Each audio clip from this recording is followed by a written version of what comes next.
welcome to Somerset Showcase. Today we are coming to you from one of, if not the oldest building in Somerset. It's on the National Register of Historic Places. It's one of the oldest buildings of its kind in Massachusetts, if not the oldest.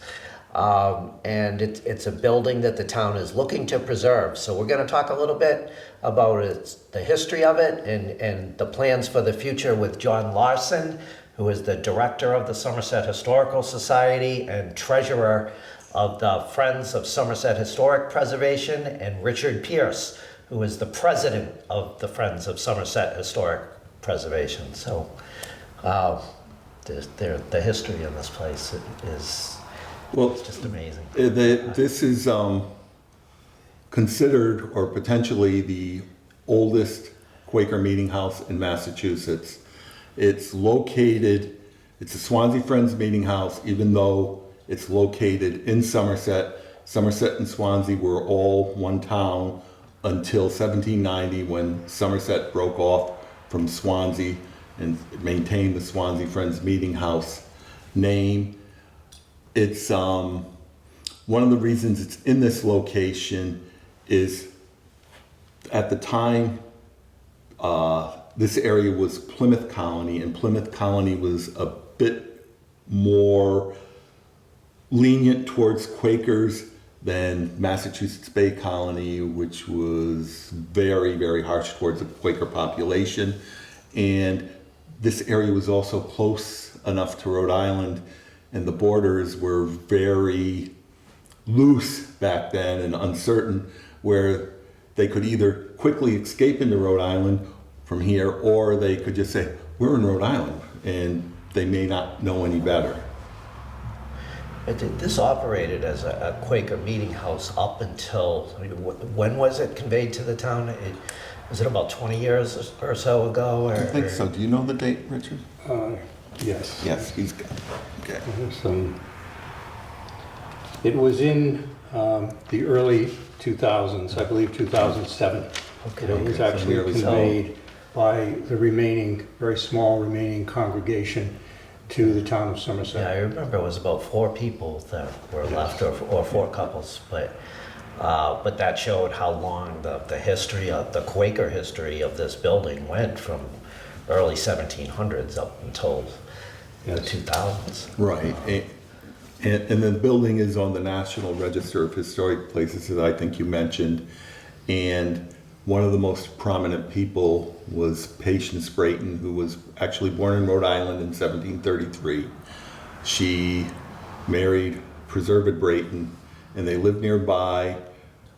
Tradition has it in Somerset, I believe Mary Ann MacDonald has located or found out the fact that she was not living in Somerset, or Swansea.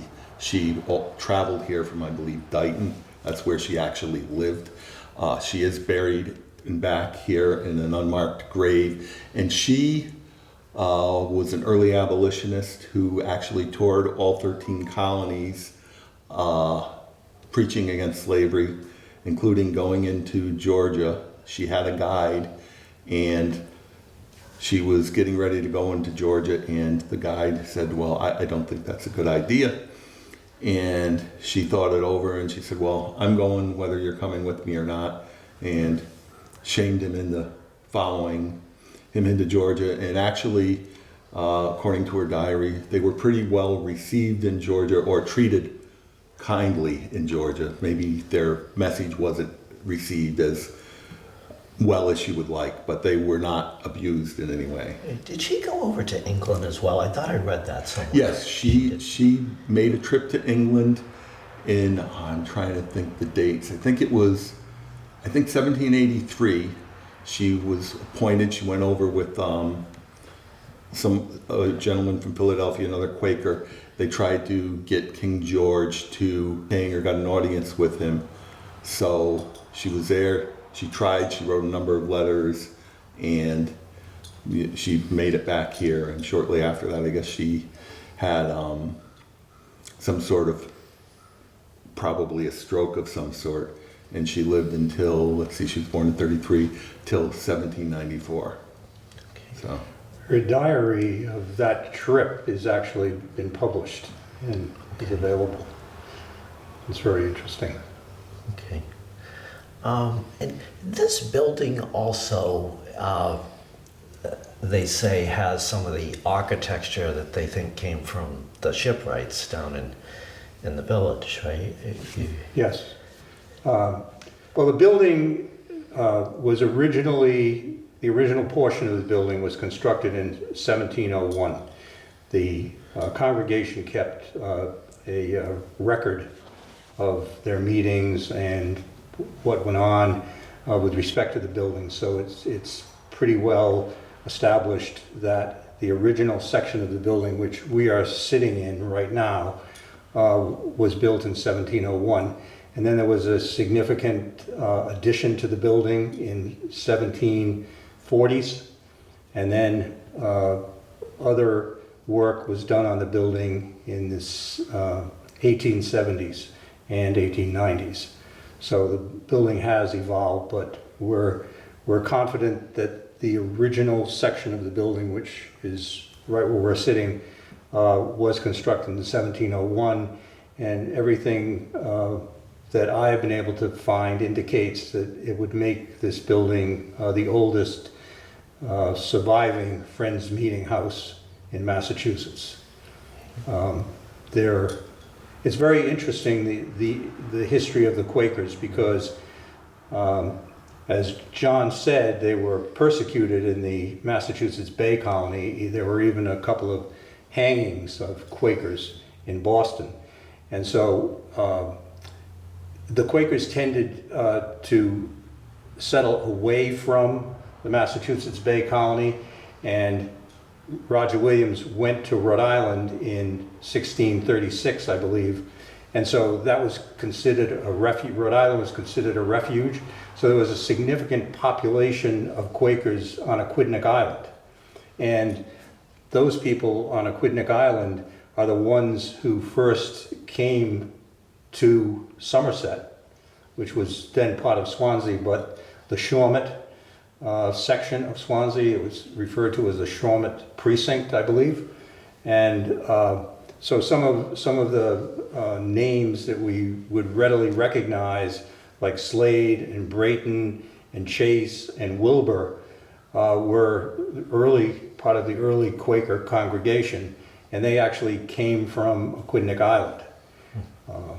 So, as John said, there was persecution, and being close to the Rhode Island border gave some sense of security, and that's how this congregation. There is a meeting house in Newport, which is a few years older than this one, but is not in Massachusetts, so I think we can still claim that distinction. Right.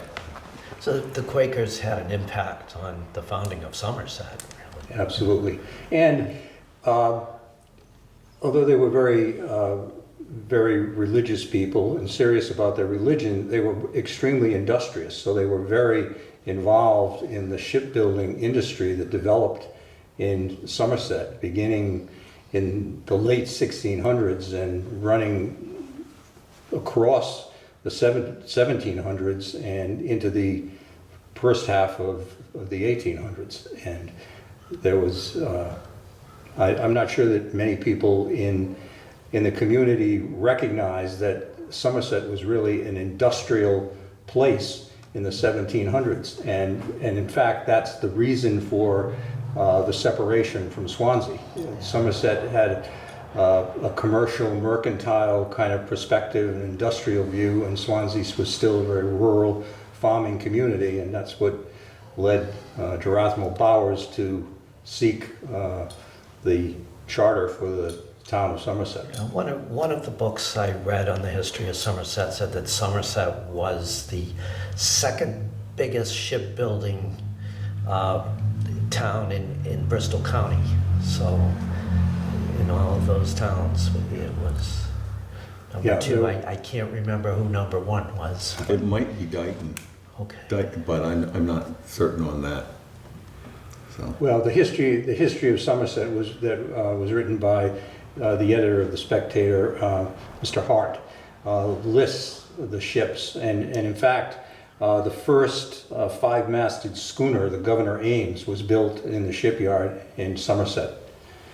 So it really has. And the Burgess House, which is actually for sale right now on Main Street, was the home of one of the more infamous ship captains from Somerset, I believe. Yeah, I believe that the Clancy brothers actually Yes. mentioned him in a song. Yes. He was, The Leaving of Liverpool. yeah, the leaving of Liverpool. Yeah. I thought the Clancys were Irish, though. They were talking about Liverpool. I think there were a lot of Irish. I think there were a lot You of. can write songs about it. I think there were a lot of Irish sailors who sailed out of Liverpool, and The other reason, or one of the other reasons that the meeting house is important is it's on the National Historic Register. I'm involved in a group that's trying to create the SOAM's heritage area, National Heritage Area, and once we get this building fixed up, it will be one of the jewels of the area. And that area consists of 9 towns: Barrington, Bristol, Warren, part of Providence, East Providence, Seekonk, Rehoboth, Swansea, and Somerset. And that was a native land of the Pokanoket tribe who made the treaty with the Pilgrims, and the treaty basically lasted until King Philip's War broke out. King Philip's War was an incredibly bloody and nasty war. Basically, by the end of the war, the English or colonies had won. Most of the tribe was either killed, sold into slavery, or absorbed into other tribes. And actually the Shawamet lands, which is what is current day Somerset, was used to raise money to pay for King Philip's War, because the King of England was not helping to provide any monetary support. So people bought in, and there might have been a couple people who were awarded land due to their service in the war. So. And this building is one of 2 structures in the town that's on the National Register of Historic Places. And the other one is? I would say it's the Brayton Homestead. Oh no, it's the lighthouse. It is. It's the Technically, Borden the Lighthouse. lighthouse out there in the water is technically in Somerset. And Ginny Jackson, when she worked at the Spectator a long time ago, she educated me about that one too. Okay, so this building needs some work, and you guys are working on ways to get that done with grant money. And can you tell me about that? Sure. Before I start that, though, I'd really like to pay tribute to Mary Ann McDonald. She has been an incredible de facto historian for the town of Somerset, was very involved in the initial steps of bringing awareness to the community of this building, and was also instrumental in the establishment of the Somerset Friends of Historic Preservation. And she was the president until very recently, and then she asked me if I would be willing to step up and help out, and I couldn't imagine a way to say no to Mary Ann. Few people can. But so the organization began raising money was organized in 2017 and began raising money, and there were some galas that were held, and there was also some support from the town because there was a need to replace the roof on the building, and there was also structural damage in this northwest corner of the building which needed to be addressed immediately. There was a lot of powder post beetle damage there. So that work was undertaken in the late between 2017 and 2020, I believe. And then the progress kind of stalled with COVID and all of that. So we're getting things rolling again, and hopefully we'll be able to make a lot of progress. People drive by and see the condition of the building, and we want to change the image of the building, because the board the fact that the windows on the first floor are boarded up is really a security measure. We did have some minor vandalism in the building, and we had one incident within the last year where someone broke through the window in the southwest corner of the building, and we believe spent the night and then left through the front door, because you can unlock the front door from the inside. So a person left the front door open. That's how we became aware that someone had been in here and at least spent the night. We don't have any idea who it was, but fortunately there was not any real damage done to the building. Probably someone just trying to get warm. But in any event, so for the last about a year, we have tried to plan what we would do to tackle the restoration of the building. And one of the first steps that we took was to engage an architect, Joseph Booth and Associates of New Bedford, that has a lot of experience in the restoration of historic buildings. They've done work on the Whaling Museum, the Siemens Bethel in New Bedford, and lots of other historic buildings in the general area. So we're very pleased with the work that they have done for us so far. And then we began to focus on raising money. The Community Preservation Act Committee has been generous, and the Friends of Somerset Historic Preservation had received CPA grants of about $125,000, and there had also been grants from the Hathaway Trust.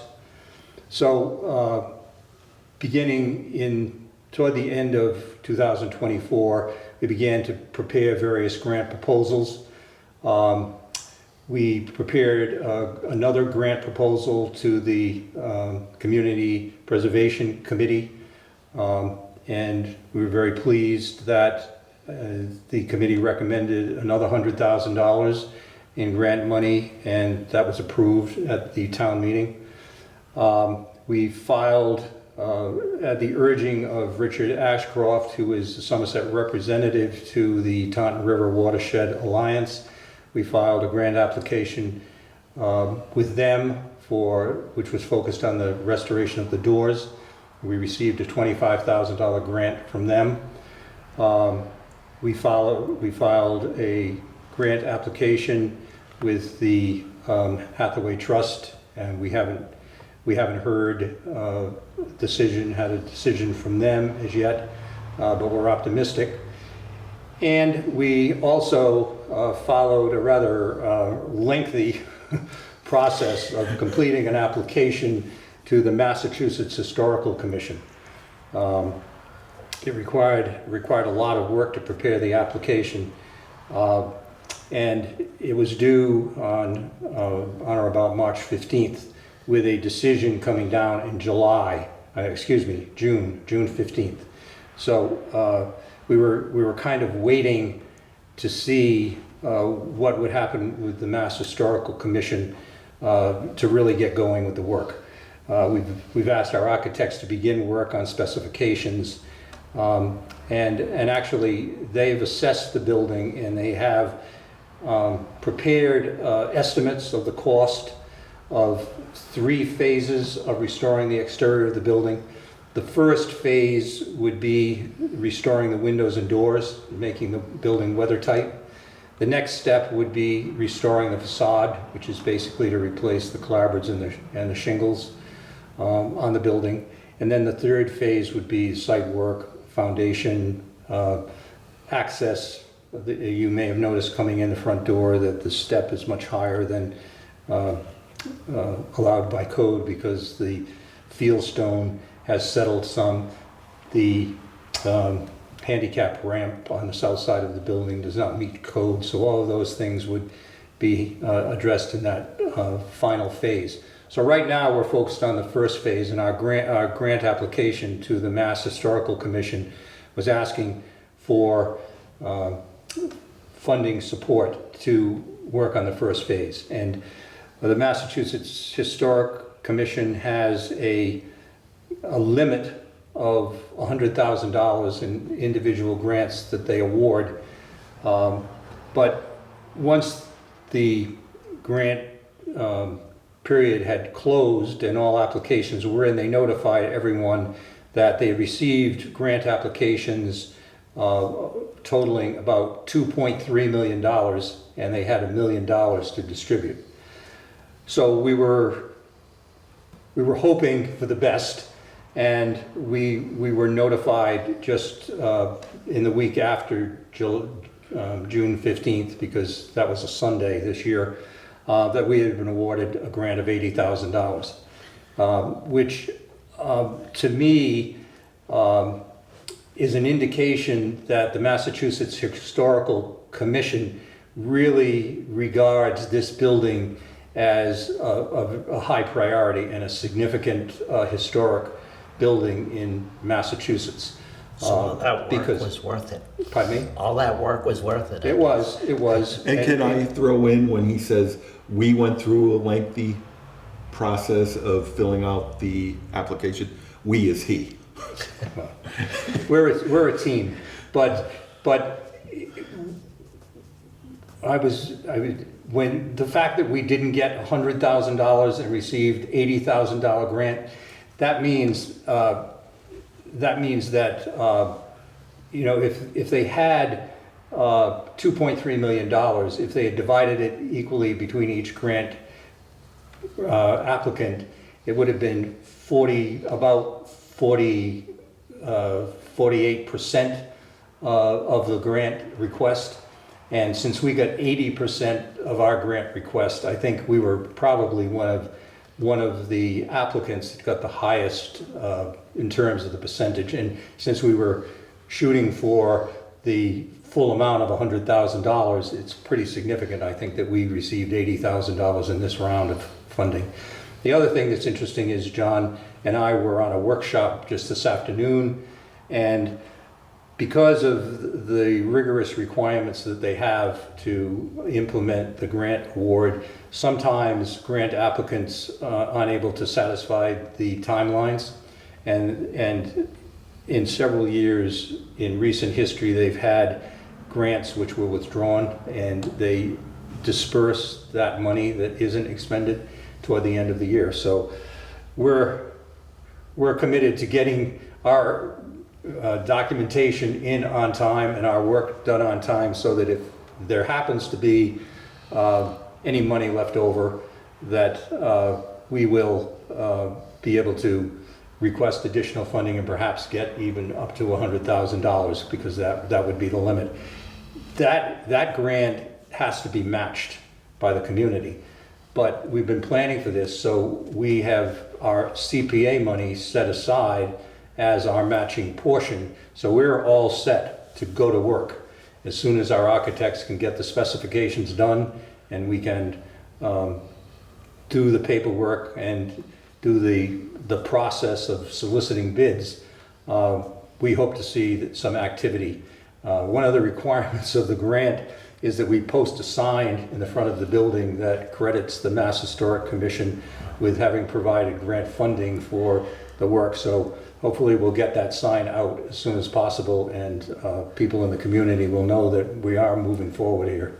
Yeah, and we will be meeting with them. I think it's July 23rd. We're meeting with them, and we'll get a booklet, and it will give us specific instructions on what needs to be on that sign. Apparently needs to be red with white lettering, Right. with a certain amount of verbiage that's required, then you can add whatever you want, right? Right. As I recall from the rather long, and it is, I heard someone say tedious meeting that we had this afternoon.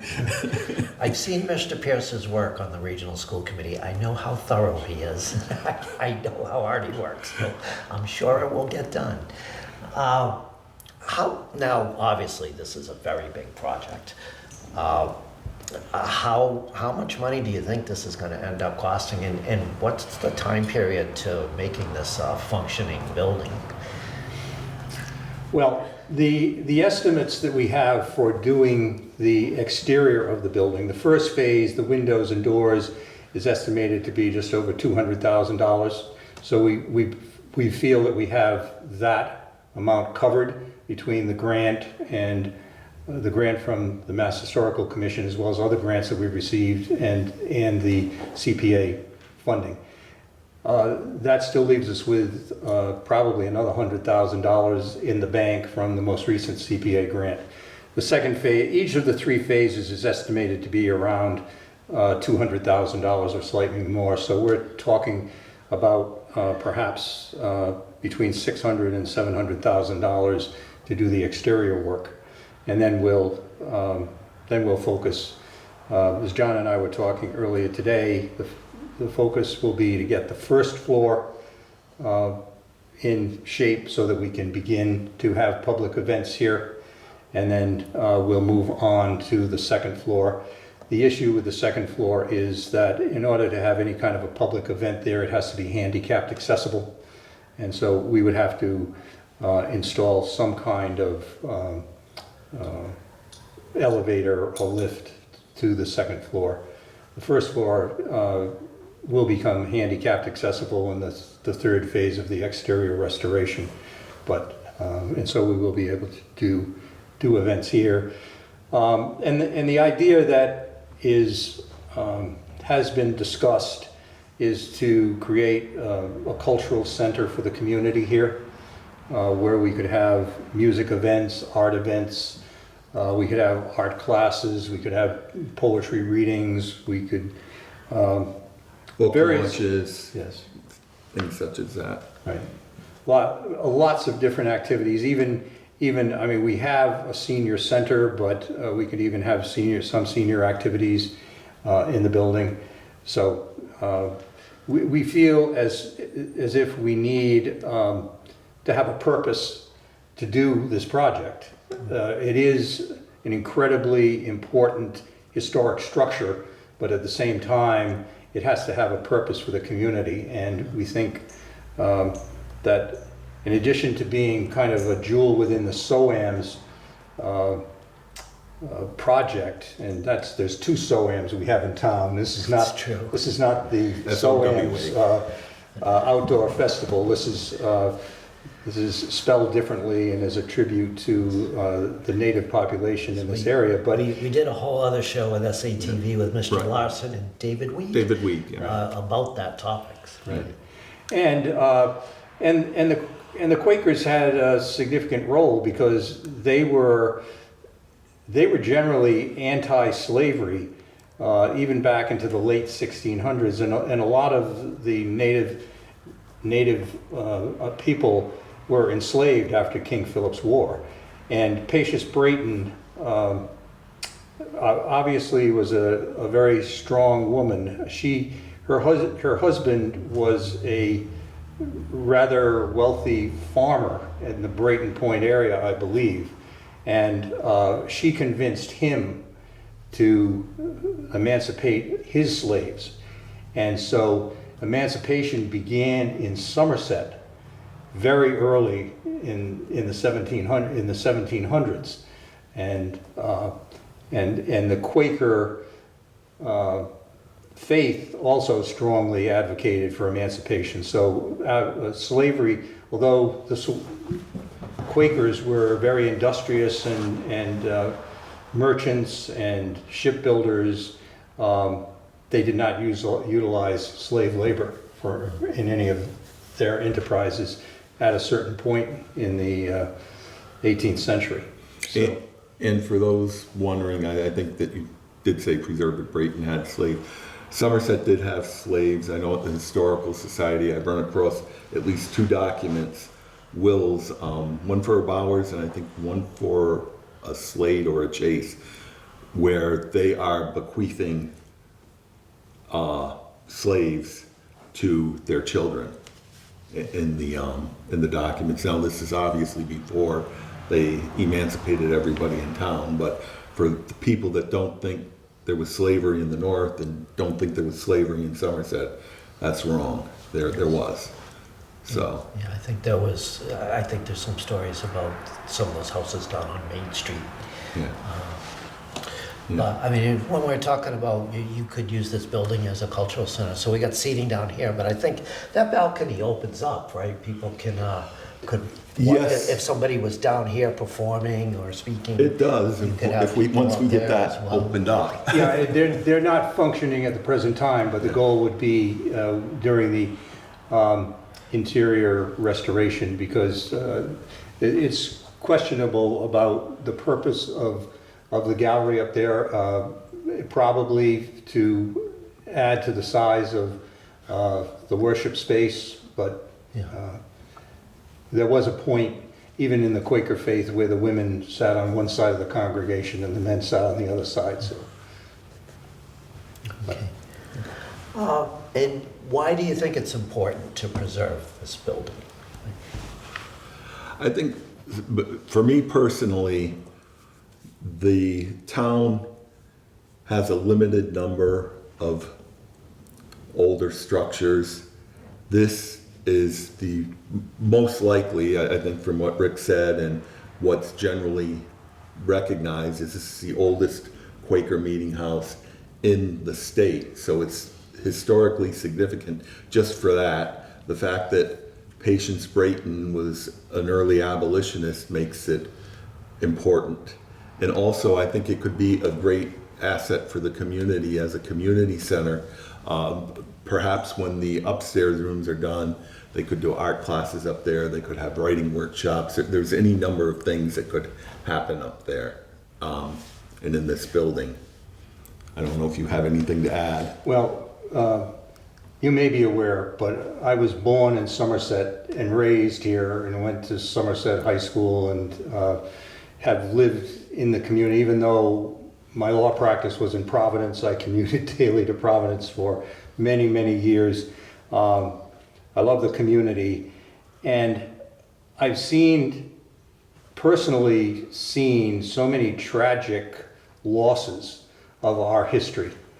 I remember when I was in high school, it was when the Gerathmo Bowers house was torn down at the corner of South and Main Street. And of course, he was a very significant person in the history of Somerset. I mean, he was a merchant.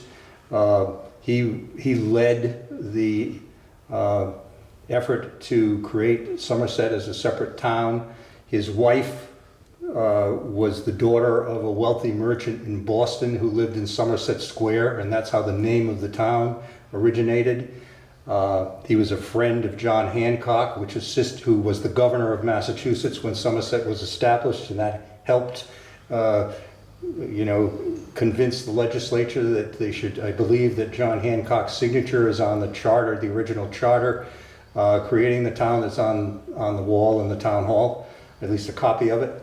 So I saw that, and then again, the town owned the Slade farmhouse on Brayton Avenue, a great old farmhouse where the Slades, who ran the ferry for a couple of decades across the Taunton River, the only way to get across the river at that time, and that was neglected by the town and ultimately torn down, and is now the site of a nursing home. I saw the Octagon House, which is right across from the town hall. Unique architecture. There aren't many houses. I remember driving by one somewhere in Connecticut, and that's the only other one that I've ever seen, and that was torn down. So this building has such an important part of Somerset's history, and even wider than Somerset, because the Quaker congregation, Mary Ann McDonald has told me that the Slades ran a special ferry across the river from Fall River so that the Quakers who lived in Fall River could come to the meeting house here for their monthly meetings. But it has such an important role because of the role that Quakers had in the development of Somerset as a community, the industry that occurred here.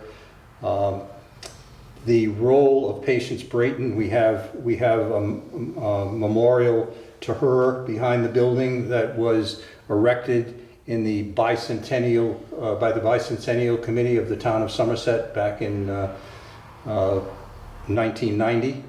We're trying to clean. We have cleaned that up so that it's accessible and presentable at this point, and we'll probably be doing more. It has an iron fence that I read was originally on the Boston Common and was donated and is used to offset the memorial there on the back. So there's so much to preserve, and it's an opportunity for us to make it a focal point of the community, and at the same time encourage the arts on the broadest possible range, because John's wife is an author. Yes, she's a poet. And she does poetry readings in Bristol at the restored mansion that they have there. She's worked in a castle too. Yes, she has. So we're talking about a broad range of things, an opportunity for high school students to, have music presentations or art presentations. I mean, I know the high school very well, and I know we have an art gallery, we have a performing arts center, but we're talking about performances that would be much more intimate. And those intimate experiences are important to kids as well as they develop their skills. Whether it's showing their art or performance. We're optimistic and we're excited, and we're going to keep on plugging, because we want to put as little a direct burden on the taxpayers as we can to keep this project moving along. CPA funding is taxpayer money, but it is money that the town agreed to set aside every year for various causes, including recreation and historic preservation, and there's a third one, which I'm not, maybe housing. Affordable housing. Affordable Some housing. of CPA is state money as well. There's Yes. matching money, which Yes. I think in recent years has been somewhere in the 20%. It's declined. Yeah. 'Cause there's- Initially, it was a great deal, and now it's declined. Well, that's quite a because bit. more and more towns saw Right. what a great deal it was and Right. started joining it. Yes. But you are trying to do this with as little local taxpayer money as Right, possible. or added tax burden. No, again, can't say for sure that we'll never ask. The only thing we asked at the recent town meeting was to agree to a historic preservation easement on the building, which was a requirement of the Mass Historic Commission grant program, but also I thought was a positive thing because it adds a level of protection to the building. When the Quakers deeded the building to the town, there was a provision in the deed that it is deeded in trust forever for historic preservation.